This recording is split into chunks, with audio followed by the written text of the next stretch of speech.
A Comissão de Constituição e Justiça do Senado aprovou o projeto que aumenta de 20% para 30% as vagas para pessoas pretas e pardas em concursos públicos federais, sempre que forem ofertadas 2 ou mais vagas. A proposta foi votada em caráter terminativo, ou seja, ela não precisa ser apreciada em plenário. Agora o projeto segue direto para a Câmara dos Deputados. As cotas em concursos foram criadas em 2014, mas deixariam de valer em junho deste ano. Segundo a proposta aprovada no Senado, esse prazo será ampliado por mais 10 anos. O projeto, ou o texto original desse projeto, usava o termo pessoas negras para definir quem terá acesso à reserva de vagas. Mas os senadores chegaram à conclusão de que essa forma não é a mais apropriada. Os pardos seriam excluídos. A proposta também estabelece que caberá ao governo regulamentar critérios percentuais para as cotas de indígenas e quilombolas. Debate bom, então vamos ao debate. O sistema de cotas diminui desigualdades? Eu vou começar pelo Vinícius Poit. Tudo bem, Poit? Boa noite, Basília. Tudo bem? Boa noite, doutor Zé Eduardo. Boa noite você que está acompanhando o grande debate aqui na CNN. Basília, o sistema de cotas sem investir na educação básica é inútil. Não vai diminuir desigualdade nenhuma, gente. Num país que, se a gente olhar ao longo do tempo, aumentou investimento no ensino superior e deixa a educação básica às mínguas, não vai resolver nada. Fica tampando o sol com a peneira, colocando o sistema de cotas e mais cotas, aumentando cota como se isso fosse resolver a desigualdade, né? E aí aquele negócio, a cota é para dar igualdade de oportunidade. Por exemplo, num concurso público, eu acho um absurdo. A gente falasse de faculdade, falasse de renda, de outra coisa. Agora, igualdade de oportunidade, você está assumindo que aquele favorecido pela cota, ele é menos capaz que o outro, né? Olha essa discussão que a gente chega. Então, vamos resolver o problema na base. Vamos investir em educação de qualidade para todos, garantir que saneamento chegue para todos nesse Brasil. É aí que a gente vai chegar no momento que não precise mais de cotas. Ah, Poit, é bater na chave e desligar a cota? Não, não é isso. Agora, um sistema de cotas sem investir em educação básica não vai funcionar, não vai diminuir a desigualdade. É um cuidado, como se diz na saúde ou na medicina, um cuidado paliativo. Não vai resolver o desafio. Então, Basília, eu sinto, né, pelo Senado e pelos políticos sempre ficarem protelando as discussões estruturais, protelando a situação real de todos os brasileiros com cotas, cotas e mais cotas, enquanto o que deveriam fazer é investir na educação básica nesse país, que sempre fica em segundo plano. Eu vou fazer a mesma pergunta para você, Cardoso. O sistema de cotas diminui desigualdades? Olá, Basília. Olá, Poit. Sim, diminui. Não é uma novidade. As ações afirmativas começaram, se não me falha a memória, na década de 1960, nos Estados Unidos da América, claro. E passam por altos e baixos, vai e volta. Mas a grande verdade é que eu tenho um passivo histórico de exclusão social em relação aos negros, em relação aos pardos. Esse passivo histórico, ele se coloca, claro, também na dimensão da miséria. Mas são fatores que se interligam, que se casam e que precisam ser tratados. Uma coisa não exclui a outra. Eu tenho que ter, e aí eu concordo com o Poit, um investimento forte no ensino fundamental, no ensino como um todo, mas ao mesmo tempo eu tenho que garantir que aquelas pessoas que historicamente foram discriminadas pela sua cor da pele, que aliás é algo odioso, possam ter o seu acesso facilitado. Eu, por exemplo, quando eu fiz a faculdade de Direito, eu não tinha, pelo que eu me lembro, nenhum negro durante muito tempo na minha sala. E por que isto? Porque o ensino fundamental era deficiente? Não. Ele permanecia da mesma forma que sempre foi. É porque o negro não tem essas condições de acesso. Eu, quando entrei por concurso na Procuradoria do município de São Paulo, eu não me lembro, devem ter entrado os negros, mas tão poucos que eu não os via. Ora, eu tenho que garantir essa discriminação. afirmativa. Eu tenho que garantir esta situação de inversão da regra do jogo da opressão e da situação do preconceito histórico. Nós temos que conviver com negros como convivemos com brancos, com pardos, somos todos seres humanos e todos têm que ter igual oportunidade. Agora, ter igual oportunidade significa modificar as situações daqueles que não têm essa oportunidade dada pela história. Ou seja, a discriminação afirmativa é um passo importante civilizatório. Nós ainda hoje vemos atos de discriminação que são absolutamente inaceitáveis e com frequência na sociedade brasileira. Outro dia, numa escola aqui de elite de São Paulo, nós vimos uma cena deplorável. Situação absurda e que tem que ser combatida. Por quê? Porque o negro, o pardo, o índio, o quilombola, eles são massacrados historicamente por uma situação de exclusão social. E nós temos um dever histórico de resgatar isto. Nós que somos civilizados, nós que queremos a igualdade, precisamos afirmar a igualdade tratando desiguais desigualmente. Aliás, quem diz isso não sou eu. É Aristóteles, século V a.C., que dizia que igualdade é tratar os iguais igualmente e os desiguais desigualmente na proporção da sua desigualdade. E a proporção da desigualdade que existe na sociedade brasileira, marcada por um racismo estrutural, exige políticas de cotas. E exige nas universidades, nos concursos públicos e em outros lugares. Ou seja, isto, claro, sem que nós nos esqueçamos do ensino fundamental para todos, sem que nós nos esqueçamos de uma luta por uma qualidade de ensino melhor para todos. Mas é hora de nós pagarmos a conta histórica da exploração, da miséria e da discriminação.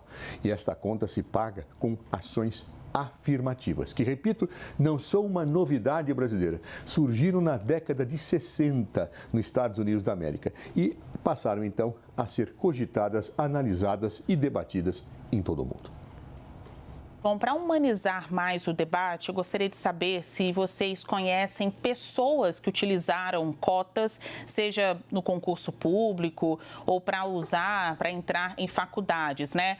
Eu estou aqui, continuo falando enquanto vocês vão pensando aí na resposta, porque quando o assunto é cotas raciais, não é uma questão de números, é uma questão de pessoas, são histórias pessoais. Então, voltando um pouco ainda à nossa primeira pergunta sobre desigualdade, vocês conhecem pessoas que tenham se beneficiado pela utilização do uso das cotas e até conseguido derrubar a barreira da desigualdade social?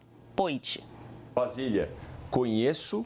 Agora, estou falando aqui, eu e o doutor Zé Eduardo, né? E para não dizer ele falar, bom, o Poit e o doutor Zé Eduardo, né? Estou falando para o senhor confirma ou não, tá, doutor? 2 homens brancos falando sobre isso daqui, né? Pode parecer que é mais fácil para a gente falar, porque a gente não passou por isso.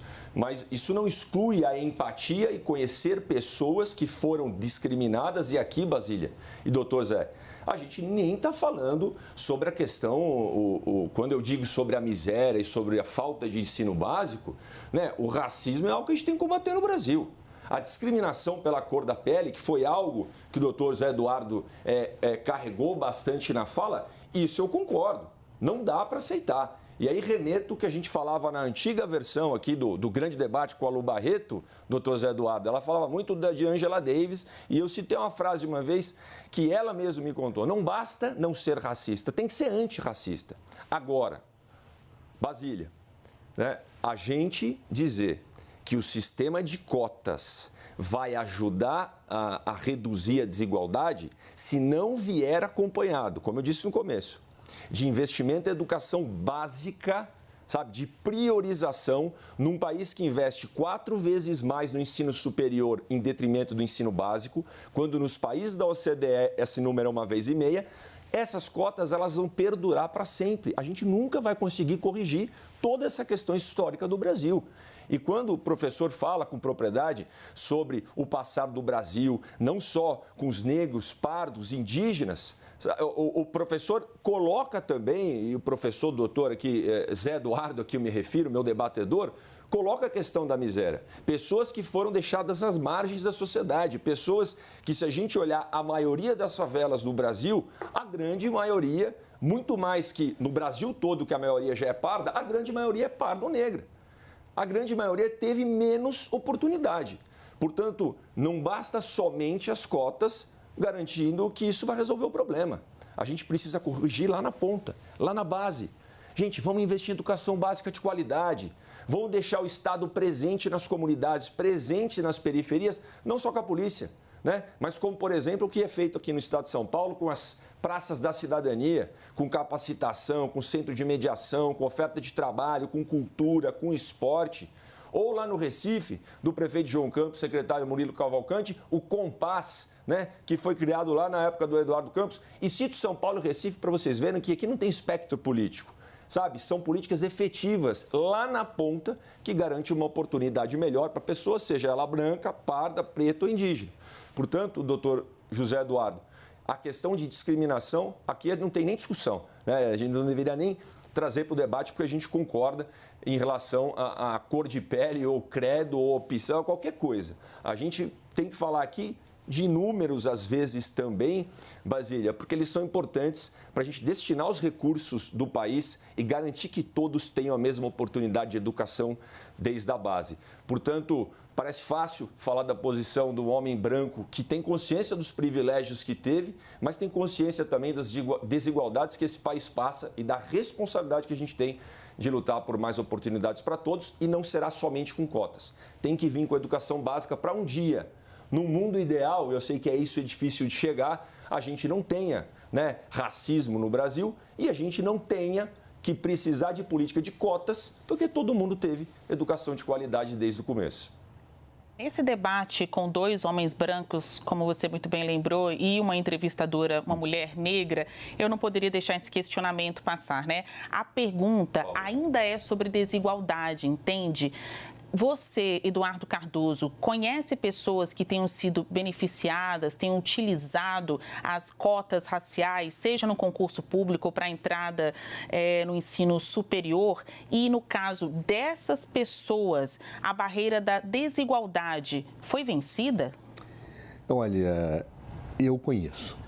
Ou melhor, não diria conheço, mas tive contato com algumas situações que me comoveram, Basília. Eu vou dizer do fundo do meu coração que me comoveram. Não muito tempo atrás, eu tenho tido a oportunidade de fazer algumas palestras em vários estados brasileiros. Eu estava dando uma palestra e alguém me perguntou exatamente sobre a questão das ações afirmativas, políticas de cortes.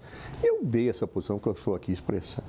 Quando terminou a palestra, as pessoas vêm tirar lá a sua selfie, né? Vêm falar, etc. E vem uma moça negra, que, assim, bastante tímida, chegou e falou: professor, eu quero dizer uma coisa. Eu falei: pois não, estou à sua disposição.